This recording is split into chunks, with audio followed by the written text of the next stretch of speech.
You're not reaching your brain's potential, and it's not because you're lazy. Here's the real reason. Somewhere, someone told you that you hit peak performance in your 20s and it's all downhill from there. That your brain is basically fixed, that if you're not naturally smart, you're just stuck. But here's the thing, every single one of those is wrong. Your brain right now, today, has the ability to rebuild itself, strengthen connections, learn faster, and unlock cognitive abilities you didn't know you had. And I'm about to show you exactly how. Let's unlock your brain's full potential. We live in an age of cognitive chaos. Your attention is being pulled in 100 directions. You're trying to do 3 things at once. By mid-afternoon, your brain feels foggy. And the kicker? You've probably read every productivity hack, taken every supplement, tried every life hack. But here's what most of them miss. They treat your brain like a machine that just needs the right fuel. The reality is way more interesting and way more empowering. Your brain isn't fixed. It's not a machine. It's a living network that changes every single day based on what you do, every thought, every skill you practice, every moment of rest.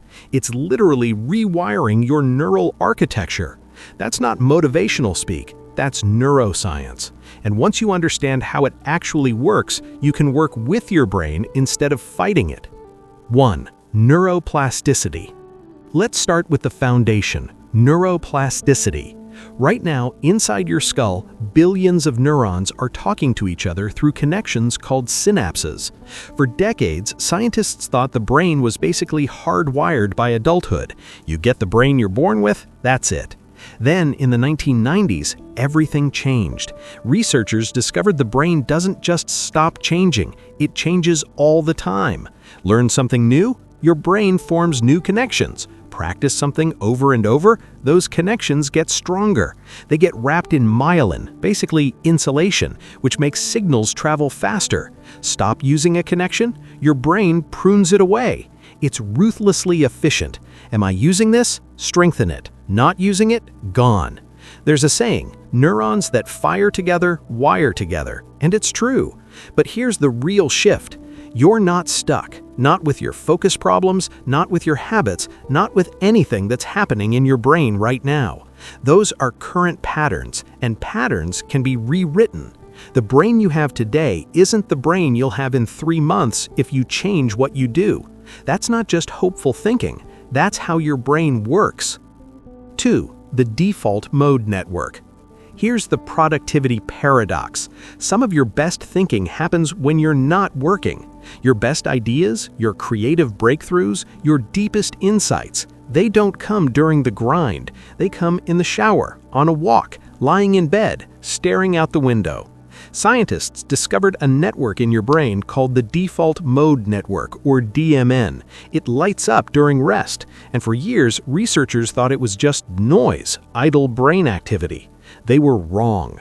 The DMN is where your brain consolidates what you've learned, where it connects new information with what you already know, where creativity actually lives. It's also where you process emotions and make sense of who you are. But here's the thing. You can't access this network while you're in deep focus mode. Your brain toggles between them. You can't do both at once. So what happens when you're always in go mode, always focused, always productive, always pushing? You never give your brain space for insight. You're not consolidating learning. You're not accessing creativity. Result? Mental fog. You get stuck on problems that would solve themselves if your brain had space. Burnout, even though you're technically productive. The research is clear. People with the highest cognitive performance aren't the ones who never stop.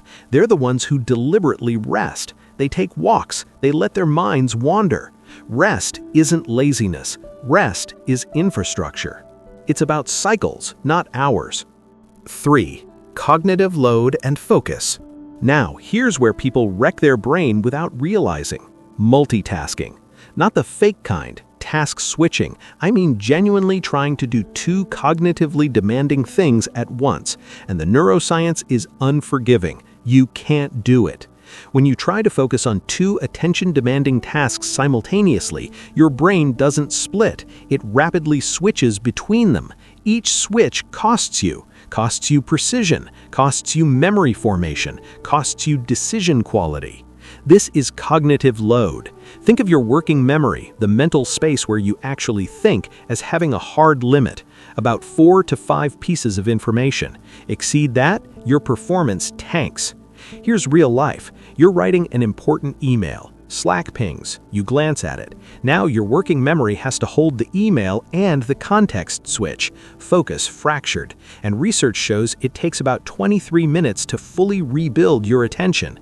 If you're working on a computer, that's probably happening dozens of times a day. You're not just losing 23 minutes each time. You're accumulating mental fatigue. You're degrading memory formation. You're literally training your brain to be bad at focus. But here's the empowering part. You can train the opposite. When you do deep, single-task work, you're building stronger neural pathways for attention.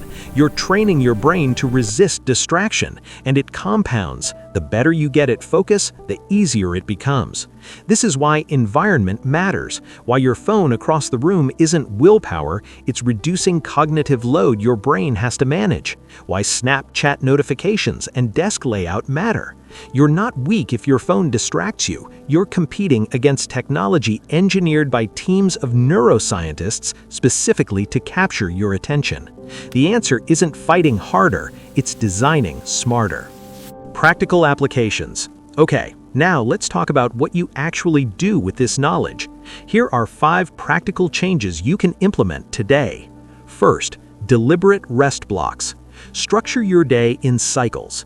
90 minutes of focused work, then 15 to 30 minutes of genuine rest. Walking, no screens, letting your mind drift. This aligns with your brain's natural rhythm and gives your default mode network time to consolidate what you've learned. It's not a productivity hack, it's how your brain is designed. Second, single-tasking sprint. Pick your most important task. Turn off every notification, close every unnecessary tab. Give your brain minimum cognitive load. Do 25 to 50 minutes of pure focus. Your working memory stabilizes. Decision quality improves. You're literally training your brain's attention muscles. Third, environment design. Your environment isn't neutral. It either supports focus or undermines it. Phone in another room, Slack closed, desk clear. These aren't willpower moves. They're reducing cognitive load your brain has to manage. Fourth, sleep and movement. This is where neuroplasticity actually happens. The connections you strengthened all day, sleep consolidates them. Movement too. Even a 20-minute walk increases BDNF, a protein that literally helps your brain form new connections. You're not just exercising your body, you're fertilizing your brain. Fifth, strategic learning spacing. Don't cram, space it out. Learn something, take a break, review it, another break, review again. Feels slower in the moment, but you're working with how your brain naturally consolidates information. Deeper learning, less total effort. These 5 are grounded in real neuroscience. Neuroplasticity, default mode network, cognitive load. Work with them and your brain becomes dramatically more capable. Here's what I want you to take away from this. Your brain isn't fixed. It's not your enemy, and it's not a mystery. It's a dynamic system that responds predictably to what you do. Understand the rules and you can rewrite your own cognitive story. You don't need more willpower. You don't need to be naturally gifted. You need to work with your brain's architecture, not against it. The habits you build today, the way you rest, the way you focus, the way you learn, they're literally building your brain for tomorrow. That's not a cliche, that's neuroscience. Start small, pick one of these 5. Build the pattern, feel the difference. Your brain's full potential isn't some distant future state. It's available right now, if you know how to access it. If this was useful, hit subscribe. I had posted videos on 7 mistakes that instantly make you look less intelligent and the hidden psychology of not knowing who you are. You may also like these videos. Drop a comment. What surprised you most from today? Thanks for watching. See you in the next week.